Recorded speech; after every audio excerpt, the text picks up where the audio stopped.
Muthi umwe tu mbere ya kwambĩrĩrio kwa mũngũrũrio wa kĩmbirarũ na honge ingĩ cia ũgitĩri kaunti-inĩ ithathatũ gĩtarũ-inĩ kĩa Rift Valley. Hau nene koneka gũkũregũmĩire aikari a matũra matiganĩte makĩria kaunti-inĩ ya Baringo. Mwena wa Atiati, kaunti ya Baringo, aikari makoneka kwambĩrĩria kuoha thabarĩ ya gũthiĩ icigo-inĩ ingĩ guoya mũnene arĩ nĩkĩ gĩkũrũmĩrĩra mũngũrũrio ũyũ wambĩrĩria. Enda watu kama zaidi ya 30 hapa hivi wametoroka kwa sababu ni sio wapokoni kapela zingine, watu walitoroka.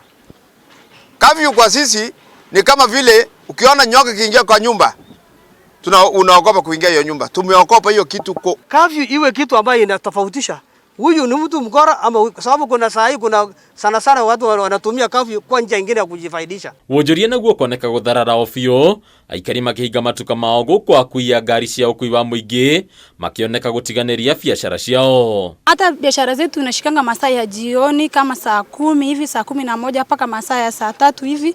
Lakini kwa sasa ikishafika masaa ya saa 11 hivi watu wameanza kutawanyika hapa center. Kama mimi sasa mimi ni mama mboga. Nauza mboga saa 11, mboga inafika saa 10, saa 11 tunafunga. Tulikuwa na wanabiashara 300. Na mpaka saa hii wamebaki wanabiashara chini ya 300.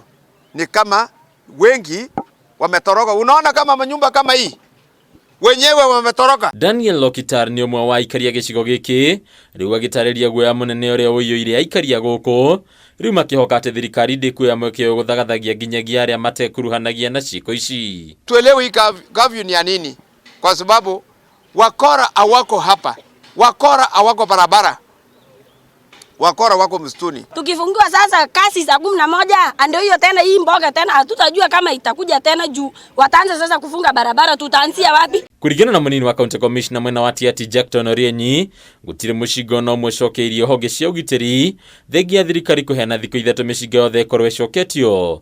Rĩu Orienyi akiuga thirikari ndĩrĩ na wĩkio tiga kwĩyoera mĩcinga ĩno kĩa hinya. Naomba machifu waongee na wananchi, wasingoje paka wapigwe ndio warudishe bunduki. Kama huko na bunduki ambao unajua ni haramu, operation iko na hiyo operation ni real, si ya mchezo. Maya magithiaga na mbere gikundi gĩa athuri a ndũrĩrĩ cia Turkana na Samburu nĩ moretie thirikari kũgiria ateti orothe kuingira icigo-inĩ iria tafanĩrio mũngũrũrio ũyũ. Miiso singine sote mpaka yetu ya Waturkana walifanyia disarmament exercise, lakini Pokot ni kama wako peana bunduki na ndiposa sasa hii wanachokosa Marakwet, wanaenda Baringo, wanaenda huku Elgeyo Marakwet na Turkana. Turkana inabaki nyuma kila wakati kwa sababu ya vita ya Pokoti. Ni nini sisi wa Turkana tulimfanyia Pokoti? Ni deni gani tuko naye? Makiaria na andĩki a mohoro marĩ kaunti-inĩ ya Nakuru maugĩte kaingĩ ateti anio macũngagĩrĩria ngaheana ciĩko cia ũici wa mahiũ, ũguo kũmeheria hakuhĩ no njĩra nginyanĩru ya kweheria mithio ciothe harĩ mũngũrũrio ũyũ. Unge ile boda ya Uganda na West Pokot, kwa sababu hiyo boda ndio inatoa bunduki. Wakati sasa operation wanaenda mpaka wapi? Wanaenda Uganda, wanajificha huku, dakika ya mwisho wanarudi. Hadini ya Kameme TV, retora kwa ni Bataru wa Mwangi.